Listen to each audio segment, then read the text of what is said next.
Isang mapagpalang umaga po sa ating lahat. Ang aking babasahin ngayon ay makikita sa mga awit.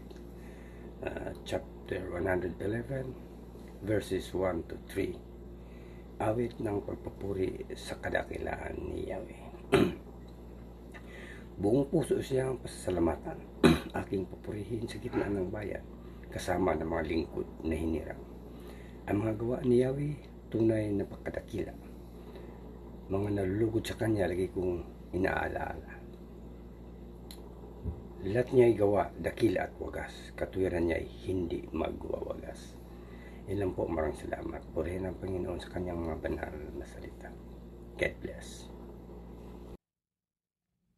Isang mapayapang araw po sa ating lahat. Ang aking pong ibabahagi ngayong araw na ito ay mula po sa Aklat ng Mga Awit, Kabanata 111, sa talata 4 hanggang 5. Ito po ang nakasaad. Hindi maaalis sa ating gunita, si Yahuwah ay mabutit mahabaging lubha.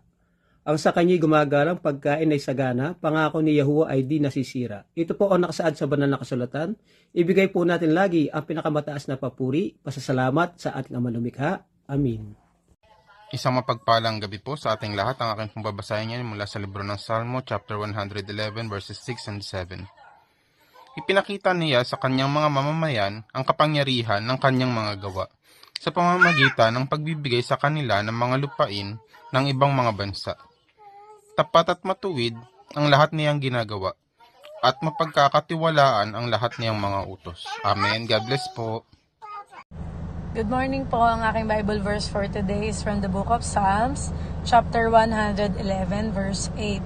Ito ay lalagi at di magwawakas, pagkat ang saligay totoo at matapat. Amen. Ang mabuting balita ng ating Panginoon.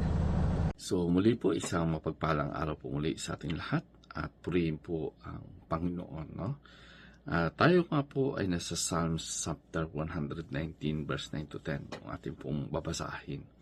Sabi po dito, paano mapanatiling malinis ng isang kabataan ng kanyang daam sa pamamagitan ng pagsunod ayon sa iyong salita. Buong puso kitang hinahanap, huwag mo akong hayaang maligaw sa iyong mga utos. So dito sa 20 talata natin pong binasa ay talaga pong napakahalagang tanong no, sa buhay. Paano mamuhay ng malinis at matuwid no, sa harap ng Diyos. So dito mapapanatili po natin na malinis no, yung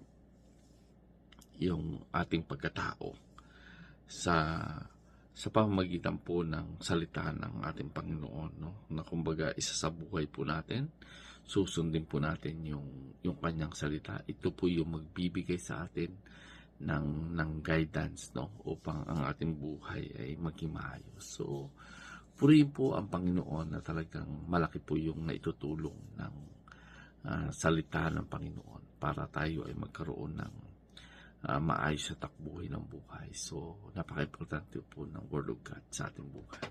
Kung kahit yung ginagawa po natin na pagdidevotion sa bawat araw, ay ito po ay